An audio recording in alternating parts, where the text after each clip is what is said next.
உங்களில் ஒரு சிலர் மட்டும் தையல் தொழில் செய்யக்கூடிய சகோதர சகோதரிகளை ரொம்ப அலட்சியமாக நடத்துகிறீங்க. அதுக்கான காரணமாக நீங்கள் என்ன தெரியுமா நினைக்கிறீங்க? உங்களுக்கு என்ன கஷ்டம்? ஃபேனு கீழே ஜம்முன்னு உக்காந்துட்டு எந்த ஒரு வலியும் இல்லாமல் வேர்வையும் சிந்தாமல் ஒரு நாளைக்கு நல்லா தானே சம்பாரிச்சு கொண்டு போகிறீங்க அப்படின்னு நினைக்கிறீங்களா?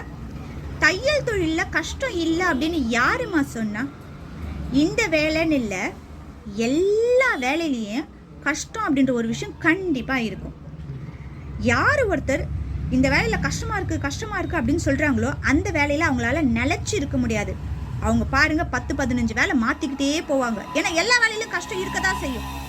ஆனால் அந்த கஷ்டங்கள்லாம் இருந்தாலும் அதை ஒதுக்கி வச்சுட்டு தனக்கு வருமானம் தரக்கூடிய அந்த வேலையை விருப்பப்பட்டு செய்கிறாங்க பார்த்தீங்களா? அந்த வேலையில் அவங்க நிலச்சி நிற்பாங்க. நீங்கள் நிறைய டைலர்ஸை கேட்டு பாருங்கள், இந்த தொழிலில் நீங்கள் எத்தனை வருஷமாக இருக்கீங்க அப்படின்ட்டு. 10 வருஷம், 15 வருஷம், ஏன் நானே இதில் 25 வருஷமாக நான் இருக்கேன். இந்த தொழிலில் வரக்கூடிய கஷ்டங்கள் என்னன்றது உங்களோட ஷேர் பண்ணவா? தொடர்ந்து ஒரு 6-7 மணி நேரம் ஒரே இடத்துல உட்காந்து வேலை செய்கிறதுனால உடல் சூடு அதிகமாகி நீர் சுருக்கு ஏற்படும். மாதக்கணக்காக வருஷக்கணக்காக ஒரே இடத்துல உட்காந்து வேலை செய்கிறதுனால நம்ம முதுகெலும்புக்கு கீழே இருக்கக்கூடிய அந்த வால் எலும்பு சீக்கிரம் தேய்மானம் அடைஞ்சிரும். அது தேய்மானம் அடைஞ்சிட்டா உட்காரும் பொழுது ஒரு கஷ்டமும் தெரியாது. ஆனால் அந்த உட்காண்ட இடத்துலேருந்து எழுந்துக்கும் பொழுது ஒரு மரண வலி இருக்கும் பாருங்க, அதை வார்த்தைகளால் சொல்லவே முடியாது. அந்த வலிக்கான ட்ரீட்மெண்ட்டும் கிடையாது. டாக்டர் என்ன தெரியுமா சொல்வார்? நீங்கள் நல்லா 1 மாதம் ரெஸ்ட் எடுங்க அப்படின்வாரு. ரெஸ்ட் நான் எப்படி தெரியுங்களா? படுத்தபடியே தான் ரெஸ்ட் எடுக்கணும், உட்காரக்கூடாது அப்படின்வாங்க. அப்போது டைலருங்க உட்காராமல் எப்படிங்க ரெஸ்ட் எடுக்க முடியும்? நீங்களே சொல்லுங்கள்.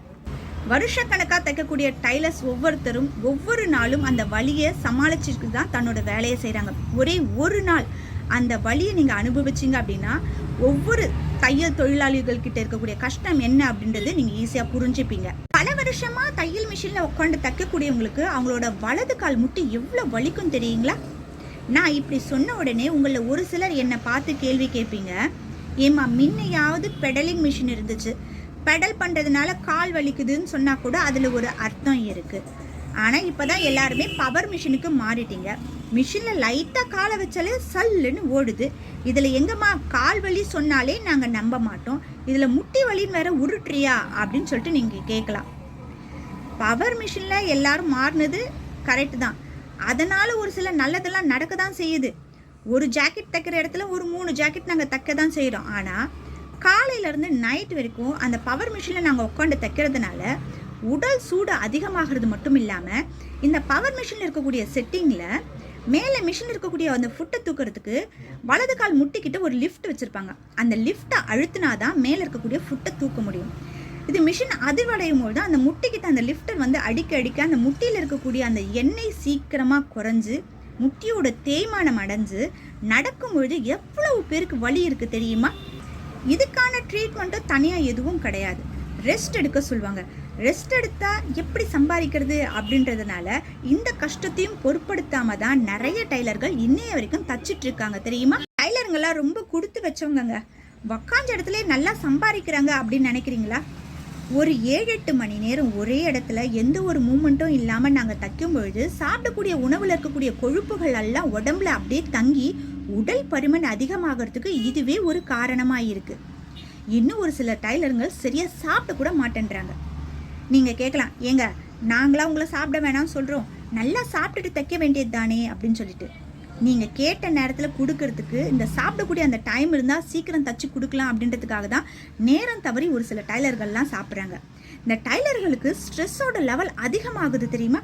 அதுக்கான காரணம் என்ன அப்படின்னா, பண்டிகை நாட்களோ இல்லை முகூர்த்த நாட்களோ நான் ஸ்கூல் ஓப்பனிங் டைம் வரும்பொழுது நீங்கள் கேட்ட நேரத்தில் நீங்கள் கொடுத்த துணிகளை தச்சு கொடுக்கணும் அப்படின்ற ஒரே காரணத்துக்காக நிறைய பேர் இன்றளவும் கண் விழிச்சு எத்தனை பேர் தச்சு கொடுக்குறாங்க தெரியுங்களா? அவங்க தூக்கத்தை கெடுத்து தைக்கிறதுனால அவங்களோட ஸ்ட்ரெஸ்ஸோட லெவலும் அதிகமாகுது. அதனால் தலைவலி உண்டாகுது.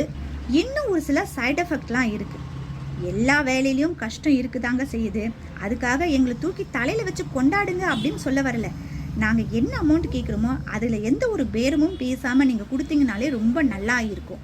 பெரிய பெரிய கடைகளுக்கு போகும்பொழுது அங்கே எந்த ஒரு பேரமும் பேசாமல் வாங்கக்கூடிய நீங்கள் சின்ன சின்ன இந்த டைலர் கடைகளில் ஏன் பேரும் பார்த்து வாங்குறீங்க?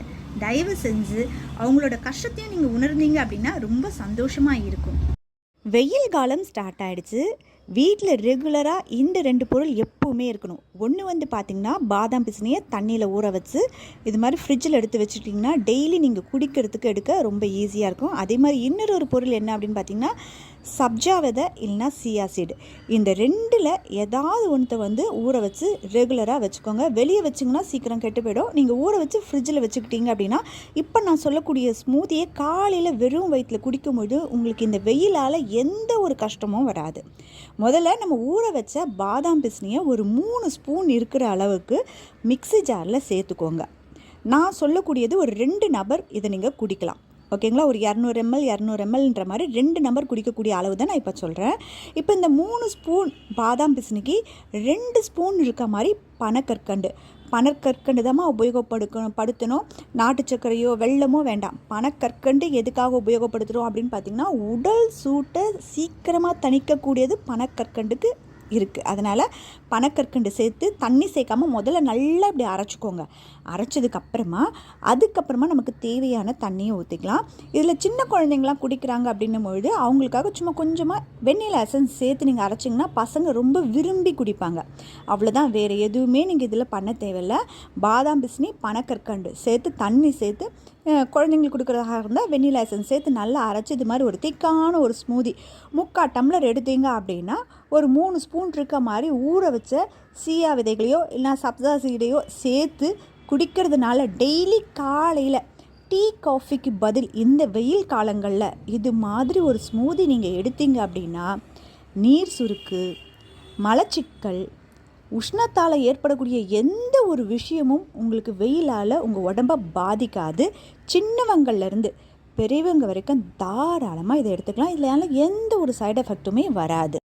இதை தொடர்ந்து வெயில் காலங்களில் காலையில் எம்டி ஸ்டமக்கில் குடிக்கிறதுனால ஜலதோஷம் ஏற்படுமா அப்படின்ற ஒரு சந்தேகம் உங்களில் ஒரு சிலருக்கு ஏற்படும். கவலைப்படவே படாதீங்க. ஜலதோஷம் இப்போ நீங்கள் குடிக்கிற ஸ்மூதியால் வரவே வராது. இன்னொரு விஷயம் என்ன அப்படின்னா இந்த ஸ்மூதியில் ஒரு அரை எலுமிச்சம்பழம் பிழிஞ்சு குடிச்சிங்க அப்படின்னா இன்னும் ரொம்ப டேஸ்ட்டு ரொம்ப நல்லாயிருக்கும். ட்ரை பண்ணி பாருங்கள்.